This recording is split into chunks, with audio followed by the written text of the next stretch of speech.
Yeah, it's not supposed to look like that.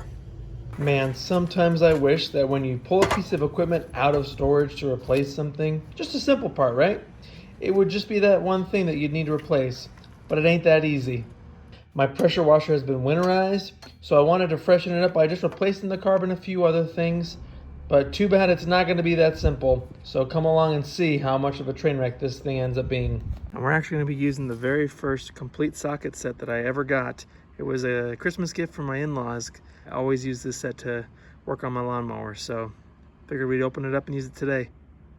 Fortunately, carb replacement is pretty easy because we've got just two 10mm bolts on the top and then a 10mm nut on the bottom.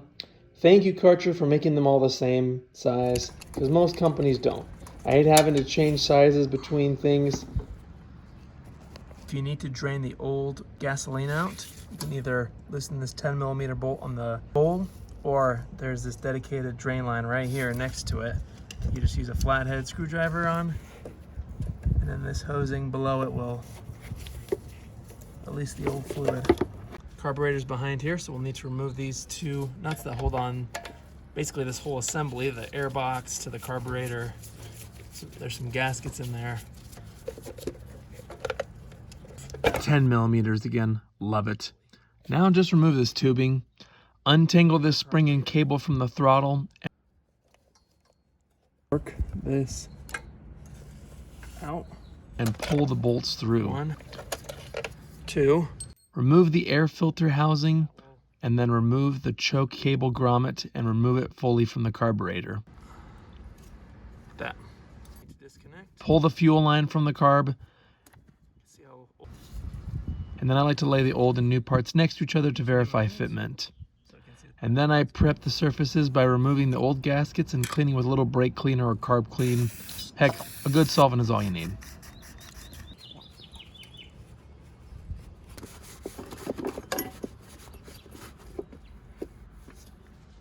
Now just put everything back. Bolts through the holes in the filter housing. And then throw the gaskets on there.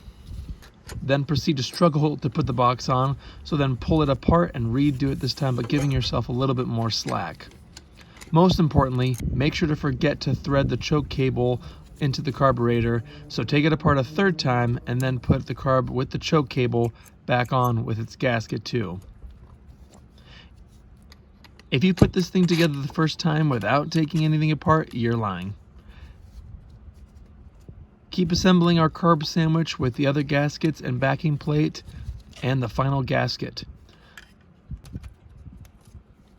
But you're imperfect, so make sure to forget the throttle cable and add that back on, and then repeat your last step of the gaskets and mounting plate. Now you can finally tighten everything down and make sure you don't see any extra parts lying around when you stand up. Connect the tubes for the airbox and engine respectively, and you've made your carb sandwich complete.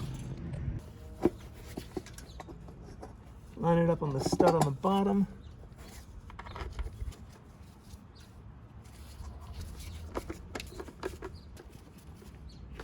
And we also got a new air filter. Let's install that. Shout out to the folks over at Hypa for making this possible. They stock parts for all sorts of yard equipment, so check them out if you need anything. Thanks for the carburetor kit.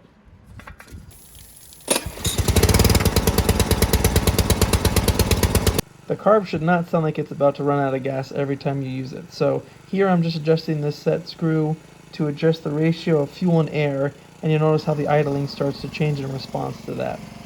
Too bad that this wasn't the end of the repair, because the washer was leaking more water from the handle than it was actually from the end. So time to take more stuff apart to see what might be causing this. So I'll be completely frank, I've never taken one of these apart, but honestly, how hard can it be? Water flows in one way, this shuts it off or lets it go through. So I can't assume it's that complex, but maybe I'll eat my words.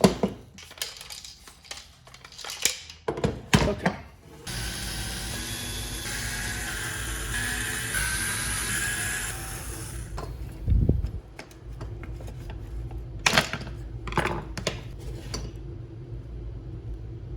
So the water comes through here, and then you would engage the trigger here, and there's this ball and spring that goes into this channel that as you push up, that pushes up on the spring, letting water flow, and then when you let go, that spring pushes back down and then stops the flow.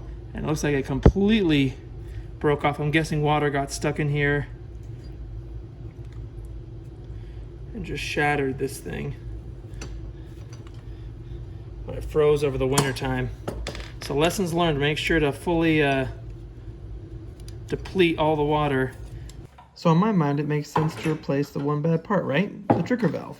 I decided to take it apart from the rest of the wand, and it honestly wasn't too hard. Plus, it's like giving myself an excuse to take something apart and see how it works. Not too complicated once you start unscrewing stuff. But unfortunately, this would be for nothing because not many places even sell the valve. Yeah, it's not supposed to look like that. New wand came in, but guess who didn't ensure that the thread size matched? So we're in a bit of a pickle because we need to adapt this. So why not just use some of the parts from the old one, and we'll just switch these two out, assuming that it's the same thread pitch. That way it will adapt to the hose that I already have, because I don't have any other way to adapt it. That doesn't look like it's the thing. It's the same. Nope. Here's my temporary idea, just so I can use the power washer. I don't love this, but again, hey, you got to work with what you got. So this wand that I bought comes with this adapter for a M22 fitting. And fortunately, the old washer wand that I took apart does have that, so we can connect. But the only way to adapt from the old hosing to now our new one is this rigid pipe. Again, I don't love it, but hey, let's just see if it works. And I'll keep looking at my options, because the next option would be to replace the whole hose. Obviously, you know, that adds a little bit of money, but let's put this back together and see how stupid of an idea it is.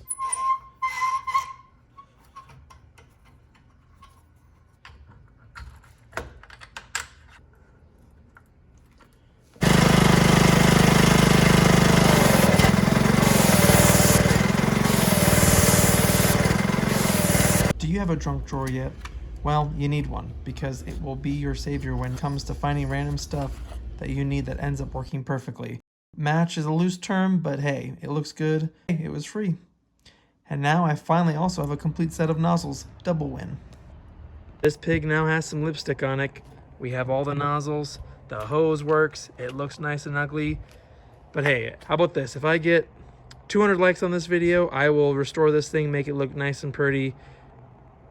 But for me, and for what I want right now, it works, and that's all that matters. Thanks for watching, like and subscribe, and I'll see you in the next video. Yeah, it's a simple socket set, but hey, let's clean it up a bit. Much better. And because I'm cheap as all get out, what I'll do is with these old parts that are still usable, put them in a bag, label it.